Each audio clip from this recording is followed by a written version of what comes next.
Cinema ಚೆನ್ನಾಗಿದೆ, ನೀಟಾಗಿದೆ. ಹೇಳ್ಬೇಕಂದ್ರೆ ನಮ್ಮ ಶರತ್ ಇಂಟ್ರೊಡ್ಯೂಸ್ ಅನ್ನೋ ಥರ ಅನ್ಸೋದಿಲ್ಲ. ಹೌದೌದು. ಯಾಕಂದ್ರೆ ನಾವು ರೆಗ್ಯುಲರ್ ಕ್ರಿಕೆಟ್ ಅಲ್ಲಿ ನೋಡ್ತಾ ಇರ್ತೀವಿ. ಬಂದು ಸಾರಿ ಈ ರೀತಿ ಒಂದು ಇದೆ, ಸಾಂಗ್ ನೋಡಿ, ಟ್ರೈಲರ್ ನೋಡಿ, ಅದು ಇದನ್ನು ಸಖತ್ತಾಗಿದೆ ರೀ ಅನ್ವೆ. ಬಟ್ ಇವತ್ತು ಸಿನಿಮಾ ನೋಡಿದಾಗ ಖುಷಿ ಆಯ್ತು. ಪರವಾಗಿಲ್ಲಪ್ಪ, ಇವರು ಕ್ರಿಕೆಟ್ ಒಂದೇ ಅಲ್ಲ ಚೆನ್ನಾಗಿ ಆಡೋದು, ಆಕ್ಟಿಂಗ್ ಚೆನ್ನಾಗಿ ಮಾಡ್ತಾರೆ ಅಂತ. ಒಳ್ಳೆ ಮತ್ತೆ ನೀಟ್ ಕಂಟೆಂಟ್ ಇದೆ.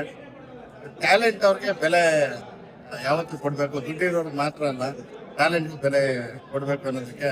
ಯಾಕಂದ್ರೆ ಹಿಂದೆಯಿಂದ ಅದನ್ನ ನಡೀತಾ ಇದೆ ಕೆಲವು ವಿಷಯಗಳು. ನೀವು ಕಾಣ್ಕೊಂಡ್ರ ಅಂತ ನೀವು ಕಾಣ್ಕೊಂಡ್ರ ನನ್ನನ್ನು ನಾನು ಕಂಡ್ಕೊಂಡೆ ಒಂದು ಸಿನಿಮಾದಲ್ಲಿ. ಅಂದ್ರೆ ನಮ್ಮದು ಇನ್ಸಿಡೆಂಟ್ ಆಗಿತ್ತು ರಾಕಿ ಸಿನಿಮಾದಲ್ಲಿ. ಆ ತರದಲ್ಲಿ ಒಂದು ಇನ್ಸಿಡೆಂಟ್ ಆಯ್ತು. ನಮ್ಮ ಸ್ನೇಹಿತರು ಹೇಳ್ತಾ ಇದ್ರು, ಸನತ್ ಆರ್ಟಿಸ್ಟ್ ಒಂದೆಲ್ಲೋ ಒಂದ್ ಎಳೆ ನಿಮ್ ಕಡೆ ಆಗ್ತಾ ಇದೆ ಅಂತ. ನಾನು ಶರತ್ಗೂ ಹೇಳಿದೆ, ಈ ರೀತಿ ಹಿಂಗೆ ನನಗೂ ಒಂದು ಇನ್ಸಿಡೆಂಟ್ ಆಗಿತ್ತು ರಾಕಿಯಲ್ಲಿ, ಕ್ಯಾಮ್ರಾಮನ್ ವಿಷಯದಲ್ಲಿ. ಬಟ್ ಈ ಕಥೆ ಹೇಳೋಂಗಿಲ್ಲ, ಹೇಳಿದ್ರೆ ನೋಡಿ. ಒಂದು ಸಿನಿಮಾ ಒಳ್ಳೆ ಸಿನಿಮಾ, ಒಳ್ಳೆ ಎಂಟರ್ಟೈನ್ಮೆಂಟ್ ಆಗಿದೆ ನೋಡಿ. ಕನ್ನಡ ಜನತೆ ಒಳ್ಳೆ ಸಿನಿಮಾನ ಪ್ರೋತ್ಸಾಹಿಸಿ. Okay, thank you.